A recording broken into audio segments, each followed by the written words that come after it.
নমস্কার, আমার গল্প পাঠ আসরে আপনাকে স্বাগত জানাচ্ছি। আজ পড়ে শোনাচ্ছি আরণ্যক উপন্যাসের দ্বাদশ পরিচ্ছেদের পরবর্তী অংশ। ঘণ্টা দুই কাটিয়া গেল। দক্ষিণ দিকের সে জঙ্গলটার মধ্যে বন মোরগ ডাকিয়া উঠিল। ভাবিয়াছিলাম দাঁতওয়ালা ধাড়ি শুয়োরটা মারিব, কিন্তু একটা ক্ষুদ্র শুকর শাবকের টিকিও দেখা গেল না। নীলগাইয়ের পেছনে ফাঁকা আওয়াজ করা অত্যন্ত ভুল হইয়াছে। রাজু বলিল, নেমে চলুন হুজুর, আপনার আবার ভোজনের ব্যবস্থা করতে হবে। আমি বলিলাম, কিসের ভোজন? আমি কাছারিতে যাব, রাত এখনো 10টা বাজেনি, থাকবার জো নেই। কাল সকালে সার্ভে ক্যাম্পে কাজ দেখতে বেরোতে হবে।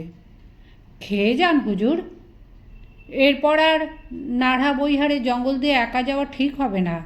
এখনই যাই, তুমি কিছু মনে করো না। ঘোড়ায় উঠিবার সময় বলিলাম, মাঝে মাঝে তোমার এখানে চা খেতে যদি আসি, বিরক্ত হবে না তো? রাজু বলিল, কী যে বলেন, এই জঙ্গলে একা একা থাকি, গরিব মানুষ, আমায় ভালোবাসেন তাই চা চিনি এনে তৈরি করিয়া একসঙ্গে খান। ও কথা বলে আমায় লজ্জা দেবেন না বাবুজি। সে সময় রাজুকে দেখিয়া মনে হইল, রাজু এই বয়সেই বেশ দেখিতে। যৌবনে যে খুবই সুপুরুষ ছিল। অধ্যাপক কন্যা সরজু পিতার তরুণ সুন্দর ছাত্রটির প্রতি আকৃষ্ট হইয়া নিজের সুরুচিরই পরিচয় দিয়াছিল।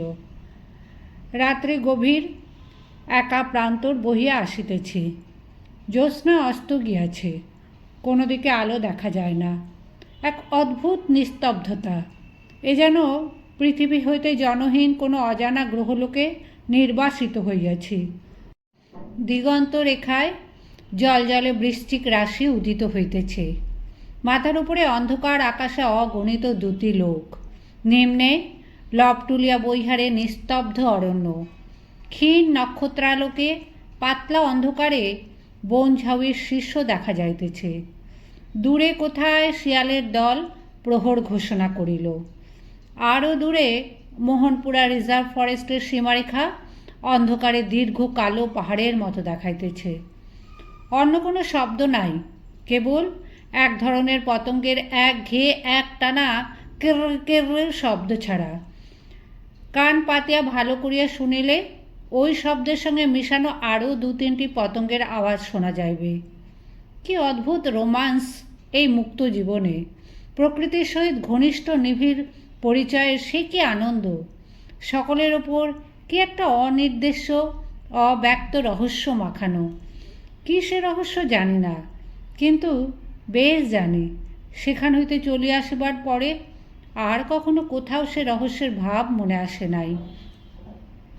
যেন এই নিস্তব্ধ নির্জন রাত্রে দেবতারা নক্ষত্ররাজির মধ্যে সৃষ্টির কল্পনায় বিভোর, যে কল্পনায় দূর ভবিষ্যতে নবনব বিশ্বের আবির্ভাব, নবনব সৌন্দর্যের জন্ম, নানা নব প্রাণের বিকাশ বীজ রূপে নিহিত। শুধু যে আত্মা নিরলস অবকাশ যাপন করে জ্ঞানের আকুল পিপাসায়, যার প্রাণ বিশ্বের বিরাটত্ব ও ক্ষুদ্রত্বের সম্বন্ধে সচেতন আনন্দে উল্লসিত, জন্ম জন্মান্তরের পথ বাহিয়া দূর যাত্রার আশায় যা ক্ষুদ্র তুচ্ছ বর্তমানে দুঃখ শোক বিন্দুবৎ মিলাইয়া গিয়াছে, সেই তাদের সে রহস্যরূপ দেখিতে পায়। নায়মাত্মা বলহীনেন ও লভ্যহ। এভারেস্ট শিখরে উঠিয়া যাহারা তুষার প্রবাহে ও ঝঞ্ঝায় প্রাণ দিয়াছিল, তাহারা বিশ্বদেবতার এই বিরাট রূপকে প্রত্যক্ষ করিয়াছে। কিংবা কলম্বাস যখন অজরেস দ্বীপের উপকূলে দিনের পর দিন সমুদ্রবাহিত কাষ্ঠখণ্ডে মহাসমুদ্র পাড়ের অজানা মহাদেশের বার্তা জানিতে চাহিয়াছিলেন, তখন বিশ্বের এই লীলাশক্তি তাঁর কাছে ধরা দিয়াছিল। ঘরে বসিয়া তাহাকে টানিয়া প্রতিবেশীর কন্যার বিবাহ ও ধোপা নাপিত বন্ধ করিয়া যাহারা আসিতেছে, তাহাদের কর্ম নয় ইহার স্বরূপ হৃদয়ঙ্গম করা। মিছি নদীর উত্তর পারে জঙ্গলের ও পাহাড়ের মধ্যে সার্ভে হইতেছিল। এখানে আজ 8-10 দিন তাঁবু ফেলিয়াছি।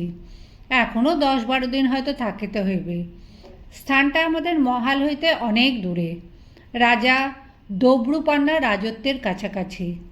রাজত্ব বলিলাম বটে, কিন্তু রাজা দব্রু তো রাজ্যহীন রাজা, তাহার আবাসস্থলের খানিকটা নিকটে পর্যন্ত বলা যায়। বড় চমৎকার জায়গা, একটা উপত্যকা, মুখের দিকটা বিস্তৃত, পেছনের দিক সংকীর্ণ, পূর্বে পশ্চিমে পাহাড় শ্রেণী, মধ্যে এই অশ্বক্ষুরাকৃতি উপত্যকা, বন্ধুর ও জঙ্গলাকীর্ণ, ছোট বড় পাথর ছড়ানো সর্বত্র, কাঁটাবাসের বন, আরও নানা গাছপালার জঙ্গল। অনেকগুলো পাহাড়ি ঝর্ণা উত্তর দিক হইতে নামিয়া উপত্যকার মুক্ত প্রান্ত দিয়া বাহিরের দিকে চলিয়াছে। এইসব ঝর্ণার দুধারে বন বড় বেশি ঘন, এবং এতদিনের বসবাসের অভিজ্ঞতা হইতে জানি এইসব জায়গাতেই বাঘের ভয়। হরিণ আছে, বন্য মোরগ ডাকিতে শুনিয়াছি দ্বিতীয় প্রহর রাত্রে।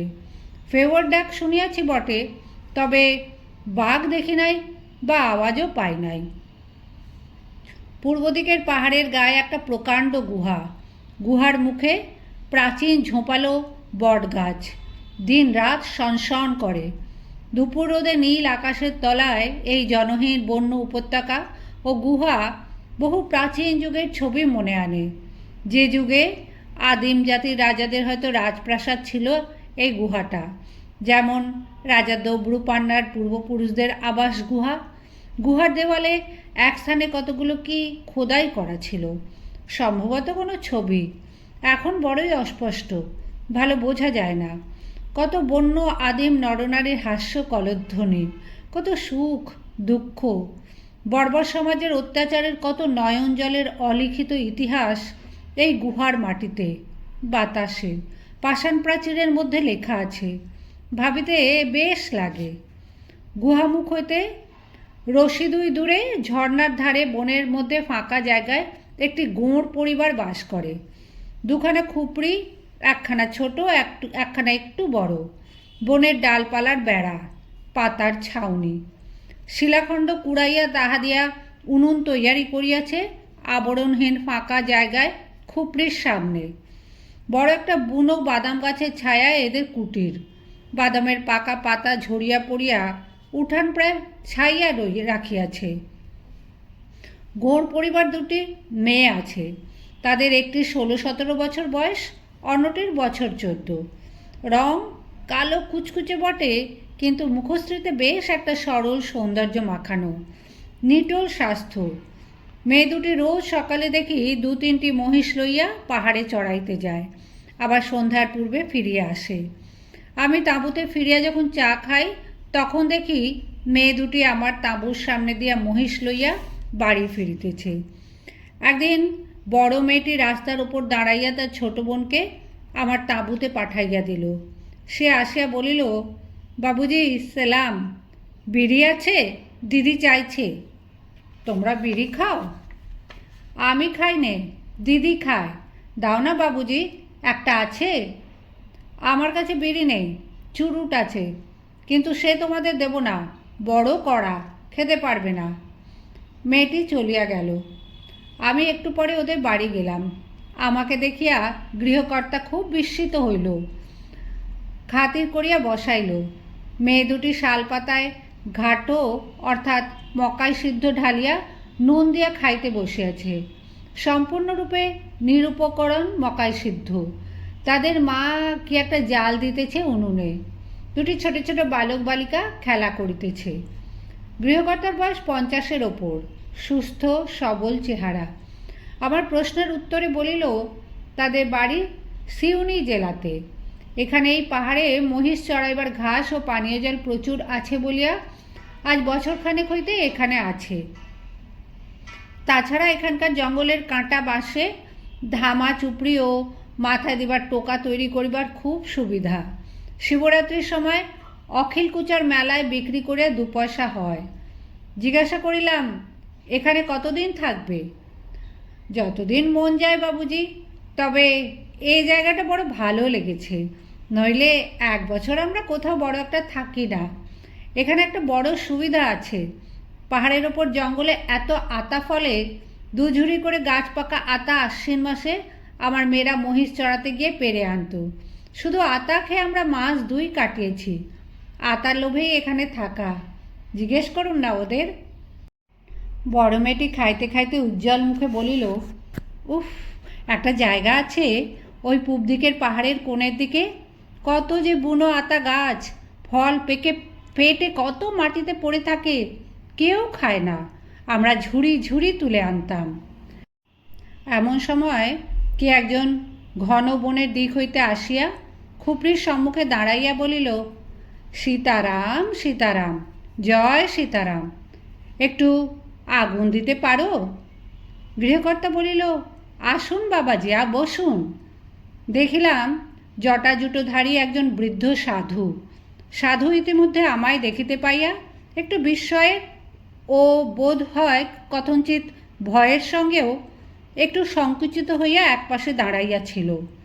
আমি বলিলাম, প্রণাম বাবাজি। সাধু আশীর্বাদ করিল বটে, কিন্তু তখনও যেন তাহার ভয় যায় নাই। তাহাকে সাহস দিবার জন্য বলিলাম, কোথায় থাকা হয় বাবাজির? আমার কথার উত্তর দিল গৃহস্বামী। বলিল, বড্ডগজার জঙ্গলের মধ্যে উনি থাকেন, ওই দুই পাহাড় যেখানে মিশেছে ওই কোণে। অনেক দিন আছেন এখানে। বৃদ্ধ সাধু ইতিমধ্যে বসিয়া পড়িয়াছে। আমি সাধুর দিকে চাহিয়া বলিলাম, কতদিন এখানে আছেন? এবার সাধুর ভয় ভাঙিয়াছে। বলিল, আজ 15-16 বছর বাবু সাহেব। একা থাকা হয়তো? বাঘ আছে শুনেছি এখানে, ভয় করে না? আর কে থাকবে বাবু সাহেব? পরমাত্মার নাম নিই, ভয় ডর করলে চলবে কেন? আমার বয়স কত বলো তো বাবু সাহেব? ভালো করিয়া লক্ষ্য করিয়া বলিলাম, 70 হবে। সাধু হাসিয়া বলিল, না বাবু সাহেব, 90-এর ওপর হয়েছে। গয়ার কাছে এক জঙ্গলে ছিলাম 10 বছর। তারপর ইজারাদার জঙ্গলের গাছ কাটতে লাগলো। ক্রমে সেখানে লোকের বাস হয়ে পড়ল। সেখান থেকে পালিয়ে এলাম, লোকালয়ে থাকতে পারিনে। সাধু বাবাজি, এখানে একটা গুহা আছে, তুমি সেখানে থাকো না কেন? একটা কেন বাবু সাহেব, কত গুহা আছে এ পাহাড়ে। আমি ওদিকে যেখানে থাকি সেটাও ঠিক গুহা না হলেও গুহার মতো বটে। মানে তার মাথায় ছাদ ও দুটোকে দেয়াল আছে, সামনেটা কেবল খোলা। কি খাও? ভিক্ষা করো? কোথাও বেরোই না বাবু সাহেব, পরমাত্মা আহার জুটিয়ে দেন। মাসের কোঁড় সেদ্ধ খাই, বনে একরকম কন্দ হয়, তা ভারী মিষ্টি, লাল আলুর মতো খেতে, তা খাই। পাকা আমলকি ও আতা এ জঙ্গলে খুব পাওয়া যায়। আমলকি খুব খাই। রোজ আমলকি খেলে মানুষ হঠাৎ বুড়ো হয় না, যৌবন ধরে রাখা যায় বহু দিন। গায়ের লোকে মাঝে মাঝে দর্শন করতে এসে দুধ, ছাতু, ভুড়া এইসব দিয়ে যায়। চলে যাচ্ছে এইসবে একরকম করে। বাঘ ভালুকের সামনে পড়েছ কখনো? কখনো না, তবে ভয়ানক এক জাতের অজগর সাপ দেখেছি এই জঙ্গলে। এক জায়গায় অসাড় হয়ে পড়েছিল, তাল গাছের মতো মোটা, মিশ কালো, সবুজ আর রাঙা আঁজি কাটা গায়ে, চোখ আগুনের ভাঁটার মতো জ্বলছে। এখনও সেটা এই জঙ্গলেই আছে। তখন সেটা জলের ধারে পড়েছিল, বোধহয় হরিণ ধরবার লোভে। এখন কোনো গুহা গহ্বরে লুকিয়ে আছে। আচ্ছা যাই বাবু সাহেব, রাত হয়ে গেল। সাধু আগুন লইয়া চলিয়া গেল। শুনিলাম মাঝে মাঝে সাধুটি এদের এখানে আগুন লইতে আসিয়া কিছুক্ষণ গল্প করিয়া যায়। অন্ধকার পূর্বেই হইয়াছিল, এখন একটু মেটে মেটে জ্যোৎস্না উঠিয়াছে। উপত্যকার বনানী অদ্ভুত নীরবতায় ভরিয়া গিয়াছে। কেবল পার্শ্বস্থ পাহাড়ি ঝর্ণার কুলুকুলু স্রোতের ধ্বনি ও কচিত দু একটা বন্য মোরগের ডাক ছাড়া কোনো শব্দ কানে আসে না। তাঁবুতে ফিরিলাম। পথে বড় একটা শিমুল গাছে ঝাঁক ঝাঁক জোনাকি জ্বলিতেছে, ঘুরিয়া ঘুরিয়া চক্রাকারে, ওপর হইতে নিচু দিকে, নিচু হইতে ওপরের দিকে, নানা রূপ জ্যামিতির ক্ষেত্র অঙ্কিত করিয়া আলো আধারের পটভূমিতে।